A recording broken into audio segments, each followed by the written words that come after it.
चूंकि स्वास्थ्य मंत्री यहाँ बैठे हैं, अध्ययनशील है, निशिकांत जी का आज मैंने भाषण सुना, वो मैजिक ऑफ नंबर्स की बात कर रहे थे, 50 लाख से लेकर 90 करोड़ की यात्रा का उल्लेख कर रहे थे। अब हम संसदीय क्षेत्र जो मुख्यतः ग्रामीण है वहाँ से हैं, एक मैजिक वहाँ भी हुआ। और महोदय, आपकी अनुमति से निशिकांत जी ने आज कहा वो सब ऑथेंटिकेट कर सकते हैं, कुछ कागज मैं भी लाई। 1981 में एक फाउंडेशन ने, जो काफी विख्यात है अमेठी में, उन्होंने लगभग 40 एकड़ जमीन ली और वहां की सरकार से कहा, तब सरकार किसकी थी, जो इतिहास के विद्यार्थी हैं वो भलीभांति जानते हैं, उसकी प्रति मेरे हाथ में है। वहां पर यह कहा गया कि आप जमीन दे दो 40 एकड़ हमें और हम अमेठी की गरीब जनता के लिए एक मेडिकल कॉलेज बना देंगे। अब 40 एकड़ जमीन का मैजिक 623 रुपए में।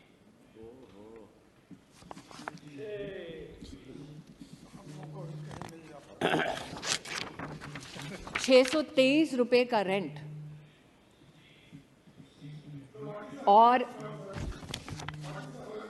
सुरेश जी सुनिए, 623 रुपए का रेंट 30 साल तक, 30 साल तक अमेठी के गरीब नागरिकों को ये बार बार कहा गया कि आपके लिए मेडिकल कॉलेज खोल देंगे। लेकिन आज अगर कोई अमेठी गया है तो जानेगा कि जिस धरती पर वो कॉलेज खोलने की बात कर रहे थे, उस पर उस परिवार ने अपने लिए गेस्ट हाउस बनाया।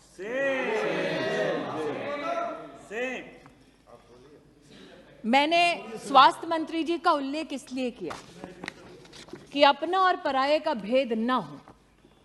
भले ही एक परिवार अपने फाउंडेशन के माध्यम से अस्पताल चलाता हो, अगर उनको भी आयुष्मान भारत में सेवा देनी है वो दें।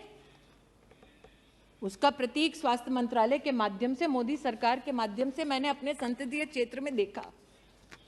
लेकिन महोदय, आज मेरे हाथ में एक रिपोर्ट और है जो मुख्य चिकित्सा अधिकारी जनपद अमेठी, उनसे संबंधित। इसमें एक मरीज का उल्लेख है जिसका नाम है नन्हेलाल मिश्रा। उस मरीज का दोष ये था कि वो उस जगह गया जहां पर इस परिवार का स्वामित्व है और अस्पताल चलता है, और ये कहा जाता है अमेठी में उनके परिजनों ने वीडियोग्राफिक एविडेंस दिया कि मरीज ने जाकर कहा, मैं आयुष्मान भारत से जुड़ा हूं, मोदी जी ने कहा है 5 लाख रुपए में मेरा मुफ्त का इलाज होता है, आपका अस्पताल इसमें चिन्हित है, आप मेरा इलाज करिए। नन्हेलाल मिश्रा को लौटा दिया गया और कहा गया, मोदी का कार्ड लाए हो, जाओ यहां से। काश नन्हेलाल मिश्रा आज इस सदन को बता सकते कि गंभीर बीमारी में लौटाए जाने से कितनी परेशानी होती है। लेकिन महोदय, ना उनकी आवाज इस सदन तक पहुंचेगी, ना सदन के बाहर तक पहुंचेगी, क्योंकि उनकी मृत्यु हो गई। और ये रिपोर्ट है जो कहती है कि मरीज की बीमारी के अनुरूप उनका इलाज नहीं हो सका। ये वो लोग हैं जो आज नरेंद्र मोदी पर बैठकर इस सदन पर कटाक्ष कर रहे थे, प्रहार कर रहे थे। इन लोगों ने एक सज्जन को उस संसदीय क्षेत्र में जहां 50 साल इनका राज रहा, आदमी को मरने दिया क्योंकि उसके पास आयुष्मान भारत का कार्ड था। 623 रुपए प्रतिवर्ष 40 एकड़ जमीन पर आज भी विराजमान है। लेकिन आभार व्यक्त करती हूं देश के प्रधान सेवक का, अमेठी को पहला मेडिकल कॉलेज 290 करोड़ से ज्यादा की लागत पर अगर किसी ने दिया तो मानवीय मूल्यों का परिचय देते हुए नरेंद्र दामोदर दास मोदी ने दिया। यहां बहुत ठहाके लगाए गए कि कोई यात्रा पे निकला था इसलिए उनको लोगों ने कहा कि भैया जमीन हमारी जा रही है। मैं उनसे कहना चाहती हूं, अगर गरीब की इतनी चिंता है तो पहले सम्राट साइकिल, अद्भुत दृश्य था महोदय, सिर्फ 1980 के दशक में अस्पताल के नाम से झांसा नहीं दिया गया, कहा गया आइए इन्वेस्ट कीजिए अपनी फैक्ट्री खोलिए और फैक्ट्री खुलवाई गया। मुझसे ज़्यादा अर्थशास्त्र के ज्ञानी निशिकांत जी इसलिए वो मैजिक बता पाएंगे कैसे हुआ। कहा गया आइए फैक्ट्री लगाइए, फैक्ट्री का शिलान्यास करने हम आएंगे, फीता काटेंगे। अचानक फैक्ट्री वो बंद हो जाती है और जमीन फाउंडेशन को चली जाती है। फैक्ट्री की जमीन है ताकि वहां पर नया साधन इंडस्ट्रियल खड़ा हो सके, मैन्युफैक्चरिंग हो सके। कागज पर दस्तावेज पर चिन्हित है कि आप यहां पर सिर्फ कमर्शियल एक्टिविटी कर सकते हैं, लेकिन अचानक वो जमीन परिवर्तित हो जाती है परिवार के पास, और वो परिवार नहीं अभी है भाई साहब, अभी बताती हूँ और डेट्स। वो परिवार उस जमीन को लेता है, उनके फाउंडेशन में लिखा आप कमर्शियल एक्टिविटी नहीं कर सकते। इतने साल वो जमीन खाली नहीं करते। वहां का किसान कोर्ट जाता है इस परिवार के खिलाफ, कोर्ट का आदेश लाता है और वो उस आदेश का हनन करते हैं। आज भी उस जमीन पर बैठे हैं और इस सदन में आकर गरीबों की बात करते हैं। ये एक और आज यहां पर नहीं सुरेश जी को समझ आ रहा है। नहीं है, ये भी प्रति है महोदय, ये भी प्रति है महोदय। एक आधुनिक भारत के निर्माण के लिए जरूरी है कि हर गरीब तक, मध्यम वर्गीय परिवार तक सुविधा पहुंचे। अब चूंकि राष्ट्रपति अभिभाषण में आधुनिक भारत के निर्माण की बात हुई है, तो इसलिए महोदय कहना जरूरी है कि प्रधान सेवक ने कहा कि सिर्फ चुनिंदा शहर नहीं बल्कि आधुनिक तत्व प्रगति के हर गांव, हर जिले तक पहुंचे। एक अचंभित करने वाला नजारा और है, फुर्सतगंज नाम का एक एयरपोर्ट, जहां पर सिर्फ परिवार से संबंधित एकेडमी है, जमीन है सरकार की, लेकिन परिवार ने अपने नाम से, बेटा और बेटी के नाम से हॉस्टल खोल दिया है। यहां पर प्रधानमंत्री जी नेताजी सुभाष चंद्र बोस के नाम से इंफ्रास्ट्रक्चर बनाते हैं, सरदार वल्लभ भाई पटेल के नाम से इंफ्रास्ट्रक्चर बनाते हैं, वहां पर राहुल जी के नाम से, प्रियंका जी के नाम से हॉस्टल बना है सरकारी जमीन पर। और बोर्ड पर वो जब थे तो उन्होंने उस पूरी अकादमी के संचालन के लिए किसी हिंदुस्तानी को नहीं, किसी विदेशी कंपनी पर विश्वास किया। उस विदेशी कंपनी ने उस एयरपोर्ट का क्या हश्र किया, यहां पर उस रिपोर्ट में उल्लेखित है। लेकिन आज इस एयरपोर्ट का मैं उल्लेख यहां इसलिए कर रही हूं महोदय कि एक बार सदन में मैं बोल चुकी हूं कि हमारे यहां तिलोई नाम की एक विधानसभा है, वहां पर 30 साल से एक बस अड्डा बना दो, ये हमारी जनता जनार्दन कहती रही। बस अड्डा भी पहली बार तब बना जब प्रदेश में योगी सरकार बनी, देश में मोदी सरकार बनी।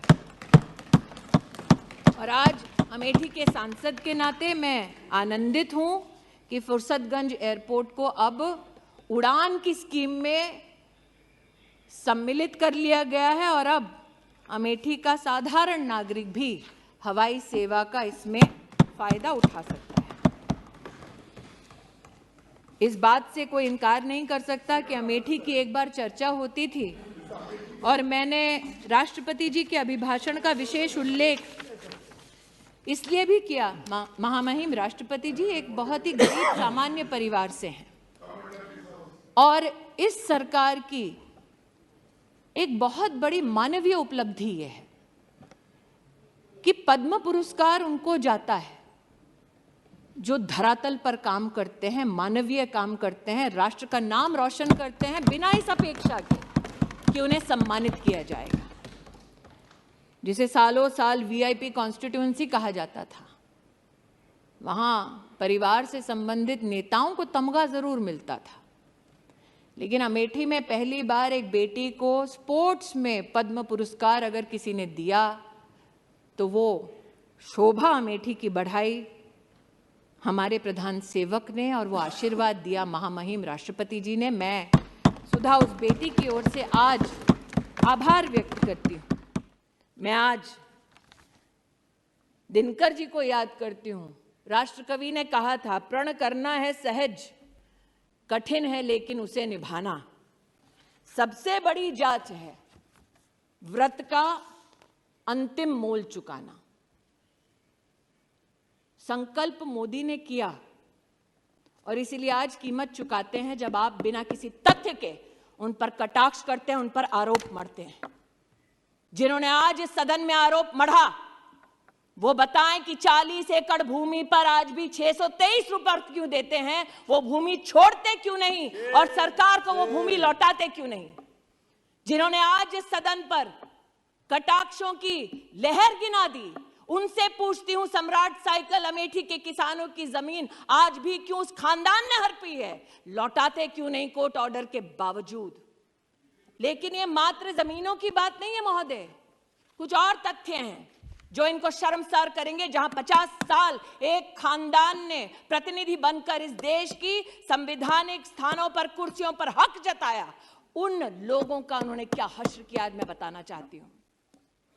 महामहिम राष्ट्रपति जी ने अपने अभिभाषण में कहा कि प्रतिदिन सरकार प्रधानमंत्री आवास योजना के अंतर्गत 11,000 घर बनाती है। मैं कहना चाहती हूं कि अमेठी में महोदय 93,000 घर हमारी सरकार ने बनाकर दिए। मतलब लगभग 4 लाख लोगों के पास अमेठी में सर पर छत नहीं थी महोदय, जहां 50 साल इन लोगों का राज रहा।